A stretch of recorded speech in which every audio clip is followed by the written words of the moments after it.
Justamente ainda dentro desse assunto que a gente vai conversar agora com o professor de Relações Internacionais da FESP, SP, Alexandre Coelho, que gentilmente está aqui com a gente. Acordou cedo, hein, professor? Tiramos o senhor da cama neste sábado às 6h57 da manhã. O senhor está bem? Obrigado por estar conosco na CNN Brasil.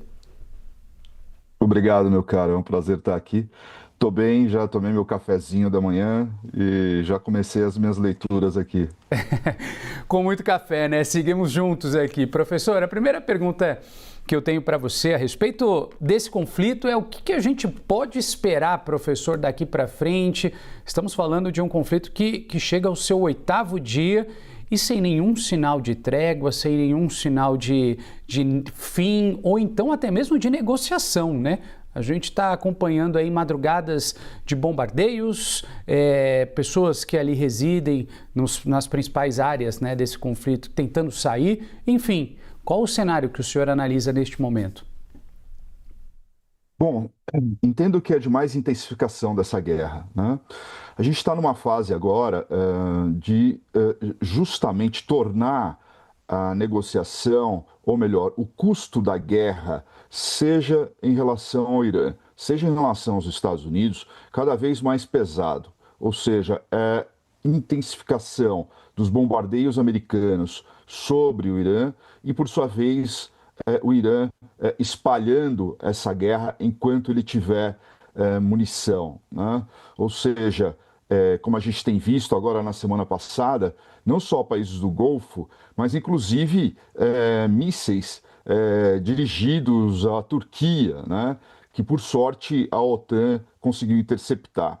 Portanto, o que eu entendo é que nós vamos ter um período de intensificação que deve durar pelo menos aí mais uma semana, talvez, no mínimo, né, acredito eu, porque os dois países eles não vão, neste momento, mostrar qualquer sinal de fraqueza, mesmo que, por exemplo, o Irã esteja com a sua economia praticamente colapsada e com relação à questão militar, suas defesas antiaéreas também estão cada vez mais destruídas. Tanto é que agora chega até numa fase em que os Estados Unidos vai começar a utilizar bombardeiros que soltam o que se chama de uma bomba por gravidade. E esses bombardeiros, eles não são geralmente à prova, né, de radares, mas só é possível que esses bombardeiros atuem no Irã quando a defesa antiaérea iraniana já esteja aí totalmente combalida. Do contrário, provavelmente isso não aconteceria nessa fase. Então, portanto, infelizmente, para o mundo como um todo, essa guerra deve se intensificar ainda mais antes de entrar, talvez, numa espiral descendente, né? Professor Alexandre, a gente tem a companhia também da nossa correspondente em Nova York, Priscila Yasbeck, que vai participar conosco a partir de agora da entrevista. Pri, bem-vinda. Obrigada, Renan. Obrigada, professor, pela entrevista. Professor, queria te perguntar sobre essas falas recentes, tanto de Donald Trump quanto do presidente iraniano, do Masoud Pezeshkian, o presidente Donald Trump dizendo que não vai aceitar nenhum acordo, exceto a rendição incondicional do Irã, algo que remonta, inclusive, a falas dos aliados na Segunda Guerra Mundial, quando exigiram também a rendição incondicional da Alemanha e do Japão, e a resposta do Irã, que veio, então, nesse sábado, dizendo que o Irã nunca vai se render. Se os Estados Unidos não aceitam nada menos que a rendição incondicional e o Irã diz que não vai se render, essa guerra só terminaria se os Estados Unidos conseguissem chegar a um colapso do regime ou se algo mudasse nessas duas premissas, ou se Donald Trump voltasse atrás ou se o Irã voltasse atrás. O senhor vislumbra alguma dessas possibilidades ou o senhor acredita que com essas falas a gente pode esperar uma guerra se arrastando por meses ou até um período de tempo maior? Olha, eu não diria talvez por meses, mas com certeza não deve arrefecer. Essa guerra não deve entrar numa fase de espiral de arrefecimento, né? Ou de uma fase em que as duas partes vão entrar numa negociação. Muito pelo contrário, eu entendo que deve entrar ainda numa fase de ainda mais intensidade, ou seja, com as mesmas táticas que estão sendo utilizadas, um bombardeio aéreo massivo sobre o Irã e, por sua vez, o Irã com a sua tática de espalhamento e de regionalização dessa guerra. Até porque as duas partes aqui, se elas mostrarem, entre aspas, né, que querem negociar ou que querem chegar a um bom termo, no caso dos Estados Unidos, vai parecer que os Estados Unidos está enfraquecido ou que vai passar o sinal de que os Estados Unidos está entrando aí numa fase de tentativa de negociação sem estar bem ainda com relação à barganha em termos de negociação, e com o Irã a mesma coisa. Se o Irã hoje chegar e falar, não, nós vamos entrar, estamos tentando um acordo, mas são os Estados Unidos que não querem, o Irã vai estar mostrando fraqueza e vai estar mostrando que os Estados Unidos, de fato, está chegando ao seu objetivo. Portanto, o Irã não vai anunciar isso, pelo menos no curto prazo, inclusive porque o objetivo dos dois lados aí é tornar cada vez mais a guerra mais custosa para o outro. No caso do Irã, tornar a guerra quase que insustentável, pelo menos do ponto de vista político doméstico, para os Estados Unidos. E no caso dos Estados Unidos em relação ao Irã, é colapsar de fato o Irã e, inclusive, a espera de um novo líder tentando decapitar aí qualquer que seja a indicação desse novo líder, inclusive, no caso aqui, obviamente, no Irã, né? Então, não acredito que deve terminar, não posso aqui, não consigo dizer por quanto tempo, mas eu entendo que o objetivo aqui é a intensificação da guerra, até que uma das partes mostre de fato impossibilidade de ou o Irã, no caso, se defender e de regionalizar a guerra, ou os Estados Unidos, pelo menos pelo fator político doméstico, porque do ponto de vista tecnológico e financeiro, econômico, enfim, ele tem condições de continuar por um bom tempo essa guerra. Mas do ponto de vista político e doméstico, talvez esse seja um ponto fraco, entre aspas, aqui dos Estados Unidos, né? Professor Alexandre e Priscila Yazbek, eu só peço licença a vocês para a gente acionar mais uma vez a nossa conexão com a CNN Internacional. A tradução é da Nathalie Grau e tem o nosso repórter ali em loco em Tel Aviv, Israel. Vamos ouvir. No que vimos de uma escalada da operação atrás de todas as partes do regime iraniano e basicamente tentando destruir completamente. Agora, o Irã conseguiu também fazer ataques. Cerca de 30 a 45 minutos atrás, um míssil balístico iraniano foi lançado, o que disparou os alarmes aqui em Modin e também em Jerusalém. Então, o Irã também tem conseguido lançar mísseis balísticos. Talvez em não grandes números, mas tivemos cerca de 3 alertas durante a noite. Então, o Irã ainda está atacando aqui e também os países do Golfo. Vamos voltar à parte norte de Israel, onde Jeremy Diamond estava ontem e viu uma atividade muito intensa de artilharia israelense. Eles também estão intensificando os ataques lá, deixando claro que essa região vai também sofrer uma escalada por parte de Israel.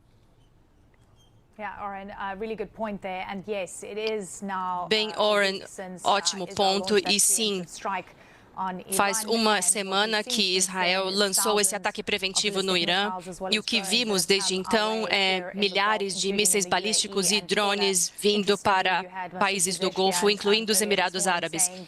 E, Paula, você ouviu o Masoud Pezeshkian falando hoje de manhã que eles planejam parar de atacar os estados do Golfo e também pedindo desculpas aos vizinhos. Mas também essa manhã vimos mísseis vindo para Abu Dhabi e Dubai e eles foram interceptados. Então, você pode passar as atualizações? Bem, em primeiro lugar, olhando para as interceptações, nós sabemos que houve um número de estados do Golfo que foram alvo essa noite. A Arábia Saudita teve mais ataques do que nos últimos 7 dias. A infraestrutura de petróleo foi um alvo, assim como a base aérea. onde jatos americanos ficavam alojados. Aqui nos Emirados Árabes, tivemos alertas essa manhã e houve interceptações. Houve um impacto, pelo menos na região do Aeroporto Internacional de Dubai. Não temos claro onde exatamente foi, mas houve uma interrupção das operações no aeroporto por cerca de meia hora. A Emirates disse que, por questões de segurança, eles tiveram de interromper as operações. Vimos também no Flight Radar que as aeronaves estavam evitando essa região. E nós conversamos com um passageiro dentro do terminal, um ex-colega da CNN. Vamos ouvir.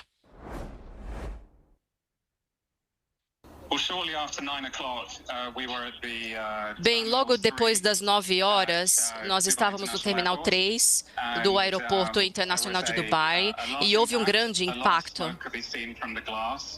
Muita fumaça podia ser vista das janelas e parecia ser dentro do perímetro do aeroporto, mas, claro, nessas situações é difícil de dizer.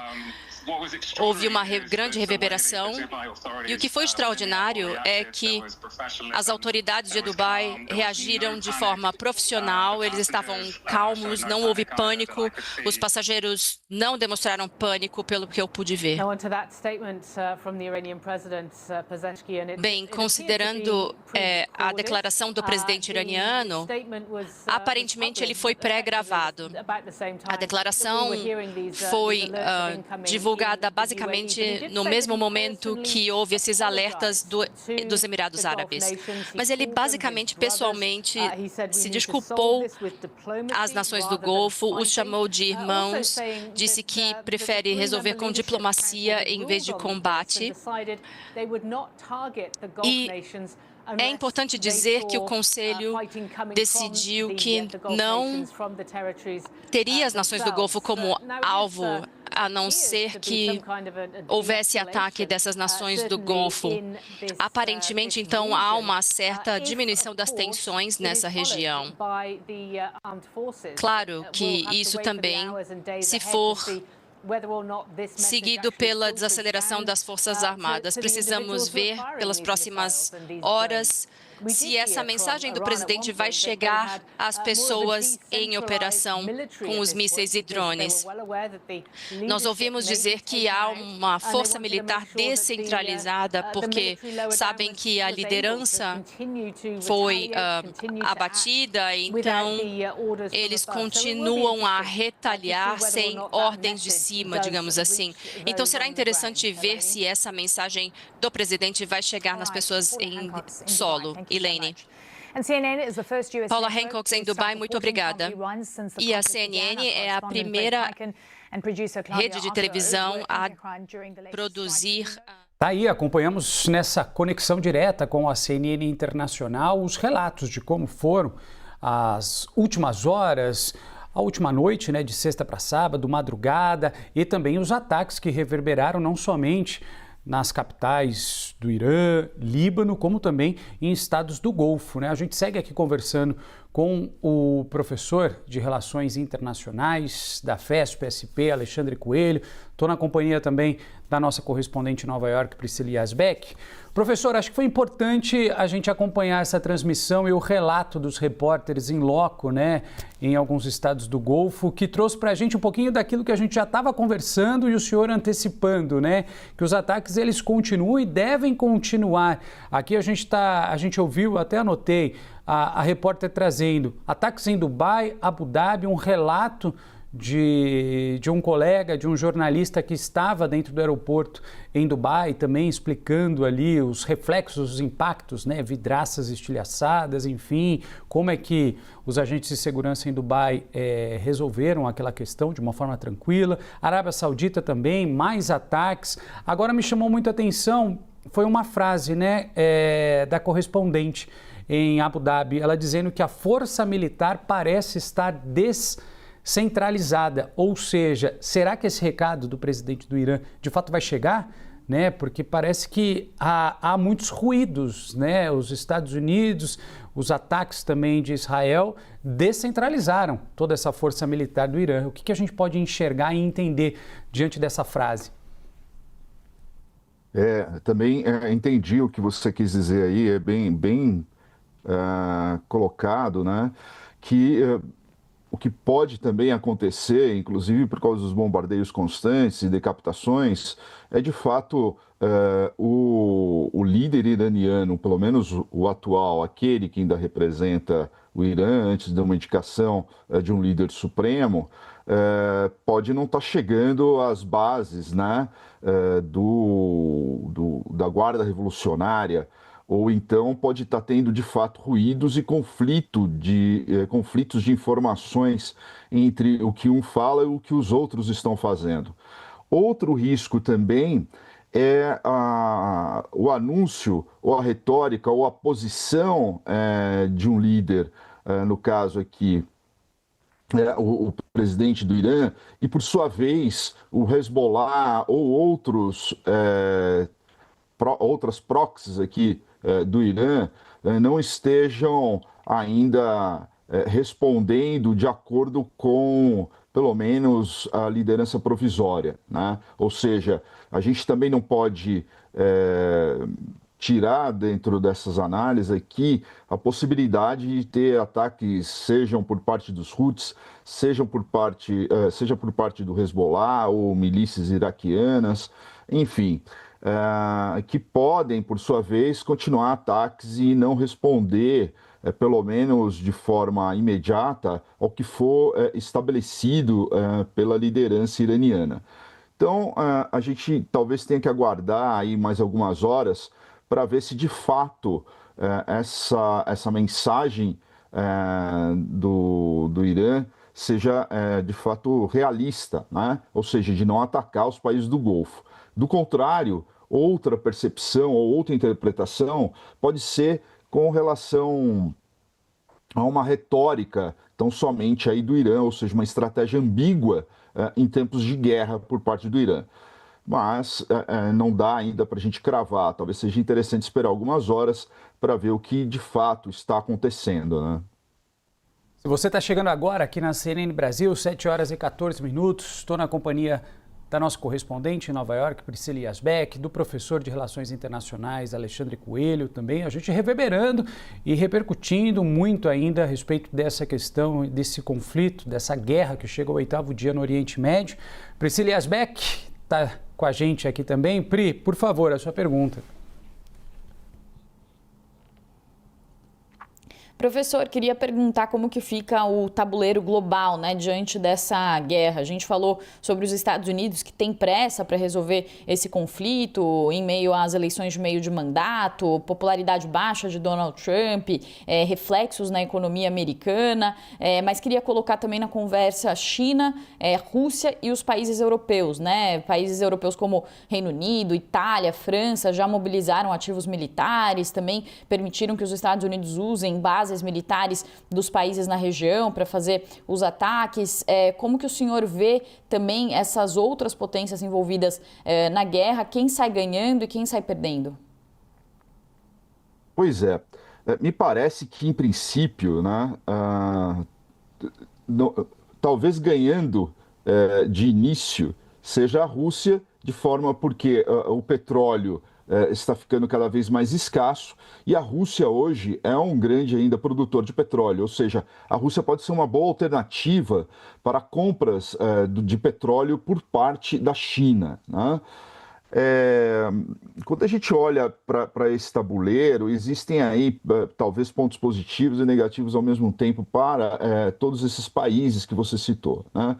No caso dos Estados Unidos, talvez tenha até mais pontos negativos do que positivos. Eu não vejo aí muitas vantagens pelo menos para a economia e para a política americana, né, nessa guerra com relação ao Irã, nesses ataques específicos contra o Irã, né? Veja, a população norte-americana já está insatisfeita com essa guerra, a piora no apoio a Donald Trump do ponto de vista político já começa a aparecer, né?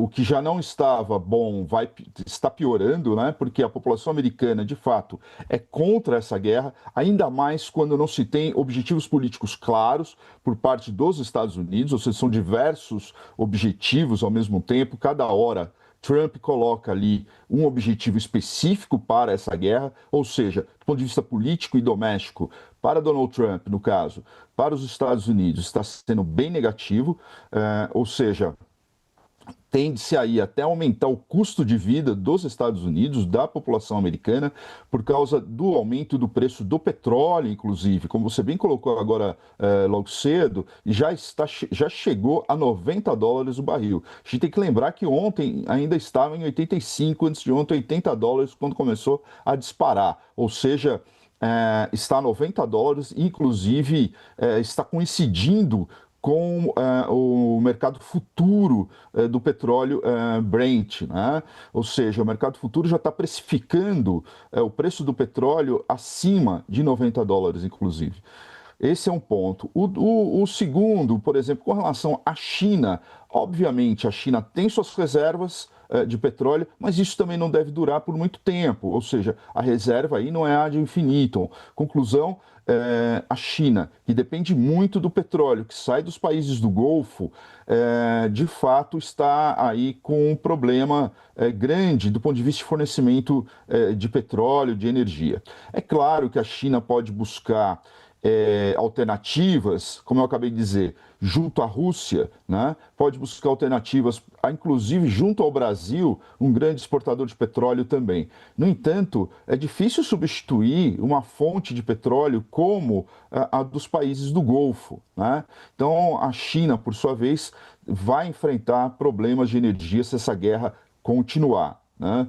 Todavia, ela vai continuar também como observadora, né? Acho muito difícil aqui a China entrar em qualquer confronto direto, muito pelo contrário. O que a China quer, por sua vez, é o fim da guerra, até porque ela pode continuar com o seu mercado, né? O importante aqui para a China é a questão econômica, né? A Rússia, por sua vez, está enfraquecida, ou melhor, ela está com foco ali na Ucrânia. Até a gente tem observado